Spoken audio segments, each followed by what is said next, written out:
अपने online tutorial internet class पे। देखिए, आपकी मध्यकालीन भारतीय इतिहास खत्म हो चुका था।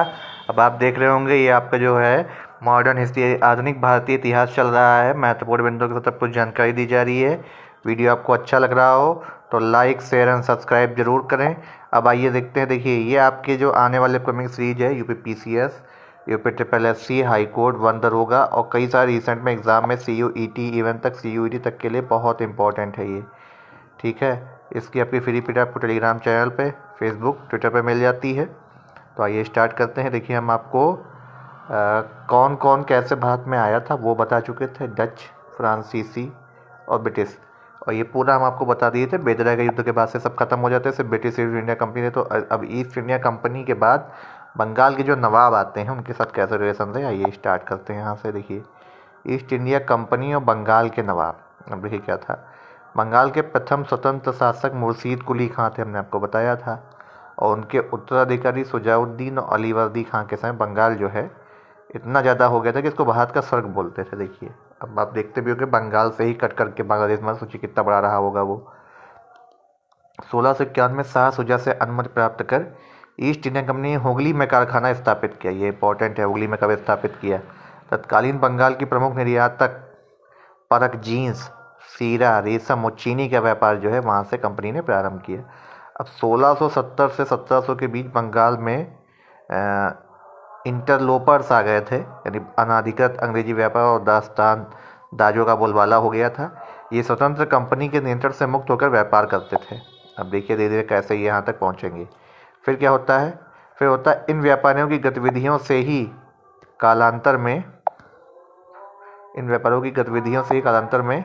अंग्रेज और मुगलों के बीच संघर्ष का कारण भी बन गया था। अब आपके जो बहुत मेन है वो हैं कौन से, सिराजुद्दौला।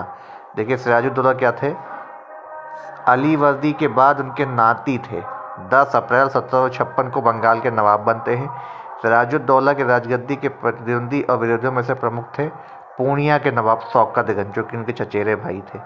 सिराज की जो मौसी थी घसीटी बेगम, ये भी इनके खिलाफ थी। उनका सेनापति मीर जाफर जो अलीवर्दी खां का दामाद था, और नवाब का दीवान राय दुर्लभ और नादिया बंगाल के प्रसिद्ध शासक जगत सेठ, महावत चंद और दीवान अमीर चंद, ये सब इनके अगेंस्ट में थे, प्रतिद्वंदी थे।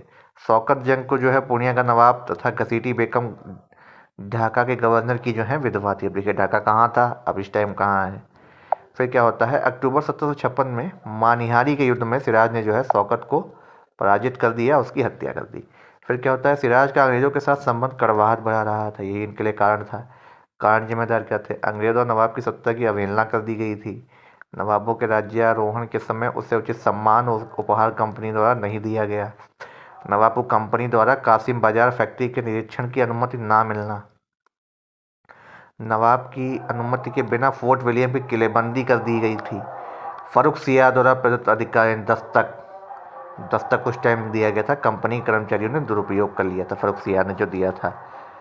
तब क्या होता है, 4 जून 1756 कासिम बाजार पर अधिकार करने के बाद कलकत्ता पर अधिकार करते हैं, और 15 जून 1756 करने हैं तो नवाब सिराजुद्दौला ने आक्रमण कर दिया।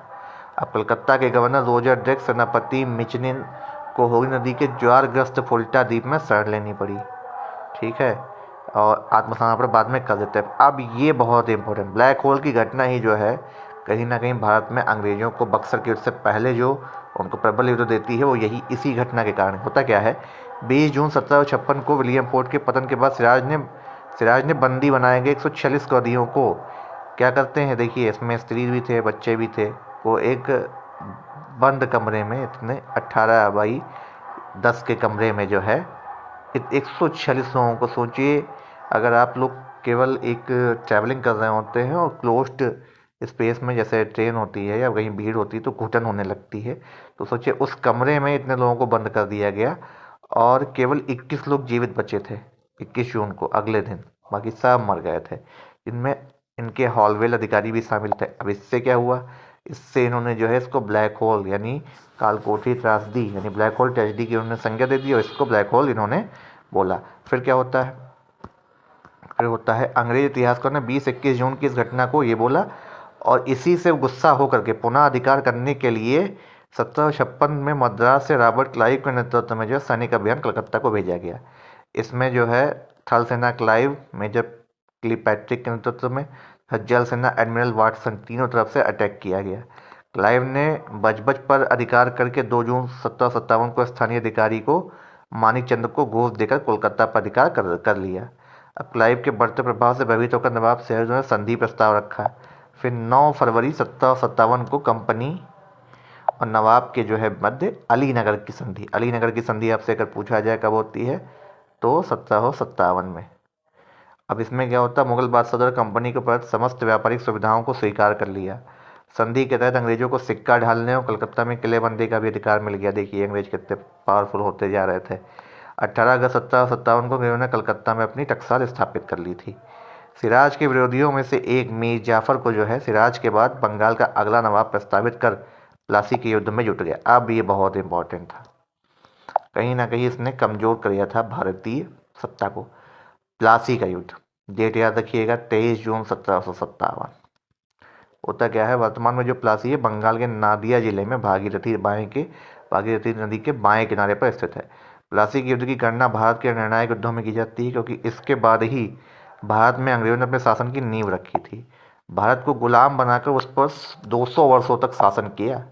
यही एक ऐसा युद्ध था। होता क्या है, प्लासी के युद्ध में देखिए अंग्रेजी सेना ने क्लाइव के नेतृत्व में हिस्सा लिया। सेना में 900 अंग्रेज 2000 हिंदुस्तानी सिपाही थे। कैसे थे, मीर जाफर मिल गया था। दूसरी ओर 45 सशस्त्र नवाब की सेना का नेतृत्व 3 राजद्रोही कर रहे थे। अब देखिए कौन कौन, मीर जाफर, दुर्लभ राय या लतीफ़ खां। एक गद्दारी करता तो चलता है, यहाँ तीनों ने गद्दारी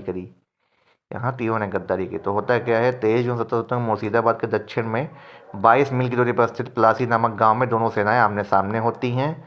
मुर्शिदाबाद याद रखिएगा। और नवाब की सेना के वफादार सिपाही मीर मदान और मोहनलाल ये मार दिए जाते हैं। अब इन्हीं के मानने से जो है 3 धोखेबाज जो थे, मीर जाफर या लतीफ़ खां, दुर्लभ ने युद्ध में एक भी गोला बिना दागे बगैर वापस हो गए। सेना को छिन्न भिन्न देखकर जो है नवाब अपने महल की ओर भागे। अंत में मुर्शिदाबाद में मीर जफर के पुत्र मीरन की आज्ञा पर मोहम्मद बेग द्वारा सिराज की हत्या कर दी जाती है। 28 जून 1757 को अंग्रेजों ने मीर जफर को बंगाल का नवाब बना दिया। अब यही मीर जफर देखिए आगे जाके कैसे लड़ते हैं। प्लासी युद्ध के परिणाम के बारे में इतिहास का इंदिरा सरकार ने कहा कि 23 जून 17 भारत के मध्यकालीन युग का अंत हो गया, आधुनिक युग का शुभारंभ हो गया।